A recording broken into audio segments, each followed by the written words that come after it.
سورہ ناس، سورۃ الناس کا تعارف، مقام نزول۔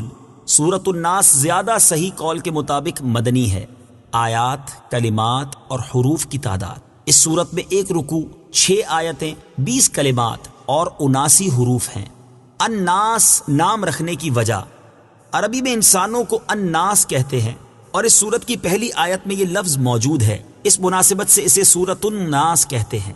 سورۃ الناس کے مضامین: اس سورہ مبارکہ میں ان جنات اور انسانوں سے اللہ تعالیٰ کی پناہ مانگنے کی تعلیم دی گئی ہے جو لوگوں کے دلوں میں وسوسے ڈالتے ہیں۔ سورہ فلق کے ساتھ مناسبت: سورۃ الناس کی اپنے سے ماقبل سورۃ فلق کے ساتھ مناسبت یہ ہے کہ سورہ فلق میں ظاہری شر سے اللہ تعالیٰ کی پناہ مانگنے کی تعلیم دی گئی تھی اور اس سورت میں خفیہ شر سے اللہ تعالیٰ کی پناہ مانگنے کی تعلیم دی گئی ہے۔ بسم اللہ الرحمن الرحیم۔ ترجمہ: اللہ کے نام سے شروع جو نہایت مہربان رحمت والا ہے۔ قل اعوذ برب الناس، ملک الناس، الہ الناس، من شر الوسواس الخناس، الذي يوسوس في صدور الناس من الجنة والناس۔ ترجمہ: تم کہو میں تمام لوگوں کے رب کی پناہ لیتا ہوں جو تمام لوگوں کا بادشاہ ہے، تمام لوگوں کا معبود ہے، بار بار وسوسے ڈالنے والے، چھپ جانے والے کے شر سے پناہ لیتا ہوں، وہ جو لوگوں کے دلوں میں وسوسے ڈالتا ہے، جنوں اور انسانوں میں سے۔ قل اعوذ برب الناس، تم کہو میں تمام لوگوں کے رب کی پناہ لیتا ہوں۔ تفسیر صراط الجنان میں ہے اللہ تعالیٰ ساری مخلوق کا رب ہے، مگر چونکہ انسان اشرف المخلوقات ہے اس لیے ان کا خصوصیت سے ذکر فرمایا۔ انسان کی عظمت و شرافت: اس سے انسان کی عظمت و شرافت بھی معلوم ہوئی کہ بطور خاص اللہ تعالیٰ نے اپنی ربوبیت کی نسبت اس کی طرف فرمائی۔ علماء نے یہاں یہ نقطہ بیان فرمایا ہے کہ اس صورت میں 5 مرتبہ لفظ الناس آیا ہے۔ اس میں حکمت یہ ہے کہ چونکہ انسان بچپن میں صرف پرورش ہی پاتا ہے، اس لیے سب سے پہلے رب الناس یعنی ربوبیت والی صفت کا ذکر فرمایا۔ جبکہ انسان جوانی میں مست ہو کر بے راہ ہو جاتا ہے، اس وقت اس پر قانونی گرفت کی ضرورت ہے، اس لیے یہاں ملک الناس یعنی لوگوں کا بادشاہ فرمایا۔ اور چونکہ انسان بڑھاپے میں عبادت میں مشغول ہوتا ہے، اس لیے تیسری جگہ اللہ تعالیٰ کی صفت الوہیت اور معبودیت کا ذکر فرمایا، اور معبودیت کا ذکر فرمایا یعنی الہ الناس۔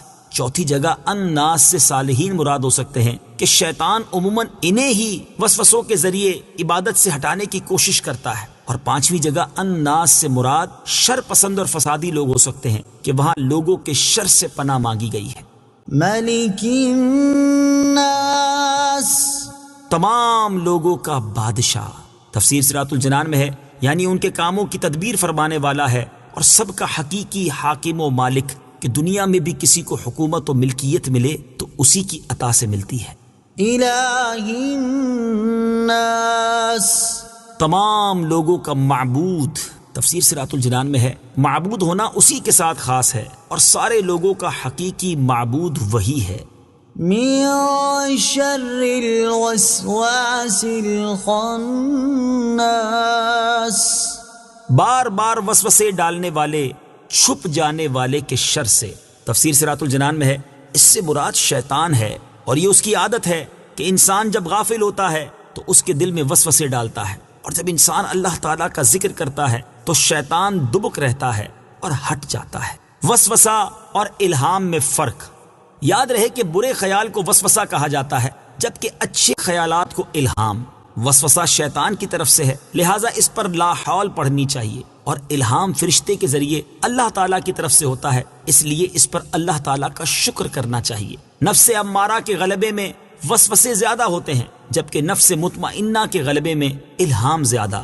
شیطان ہمارا ایسا دشمن ہے جو ہمیں نظر نہیں آتا، یعنی وہ ہمیں دیکھتا ہے اور ہم اسے نہیں دیکھتے، لہٰذا اس طاقت والے رب عز و جل کی پناہ مانگو جو اسے دیکھتا ہے اور وہ رب عز و جل کو نہیں دیکھتا، کبھی دشمن سے کبھی رب عز و جل کی پناہ مانگو۔ الذي يوسوس في صدور الناس، وہ جو لوگوں کے دلوں میں وسوسے ڈالتے ہیں، یعنی شیطان زبان و آواز سے نہیں بہکاتا بلکہ براہ راست دل میں اثر ڈالتا ہے، بری چیز کو اچھی کر دکھاتا ہے، خود دشمن ہے مگر دوستی کے لباس میں آتا ہے، پھر جیسا انسان ہو ویسا ہی اسے وسوسہ ڈالتا ہے۔ من الجنة والناس، جنوں اور انسانوں میں سے۔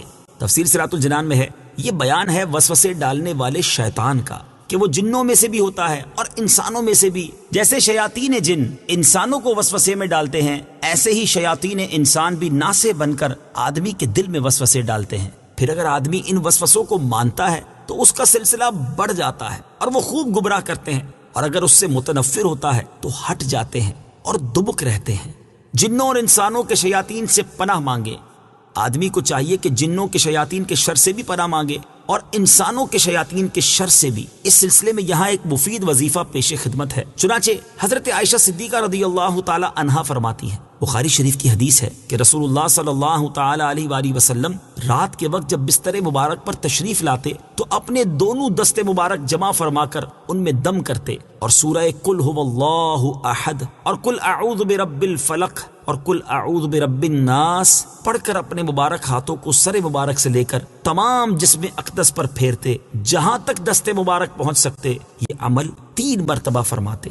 حضرت عبداللہ بن خبیب رضی اللہ تعالیٰ عنہ فرماتے ہیں، ہم پر ہلکی بارش ہوئی اور اس وقت اندھیرا چھایا ہوا تھا اور ہم نبی کریم صلی اللہ تعالیٰ علیہ وسلم کا انتظار کر رہے تھے تاکہ وہ آ کر ہمیں نماز پڑھائیں۔ پھر حضور پرنور صلی اللہ تعالیٰ علیہ وسلم ہمیں نماز پڑھانے کے لیے تشریف لائے اور ارشاد فرمایا پڑھو۔ میں نے عرض کی کیا پڑھوں؟ ارشاد فرمایا صبح و شام 3 بار قل هو اللہ احد اور قل اعوذ برب الفلق اور قل اعوذ برب الناس پڑھو۔ ان کی تلاوت کرنا تمہیں ہر بری چیز سے بچائے گا۔ اللہ تعالیٰ سے دعا ہے کہ اس تفسیر کو عوام اور خواص سبھی مسلمانوں کے لیے نفع بخش اور فائدہ مند بنائے اور اسے مسلمانوں کی اعتقادی، علمی اور عملی اصلاح کا بہترین ذریعہ بنائے، اور اس کے صدقے میرے والدین، میرے عزیز رشتہ داروں، اساتذہ کرام، دوست احباب، دیگر متعلقین اور معاونین کی بے حساب بخشش و مغفرت فرمائے، آمین ثم آمین۔ صدق اللہ العظیم۔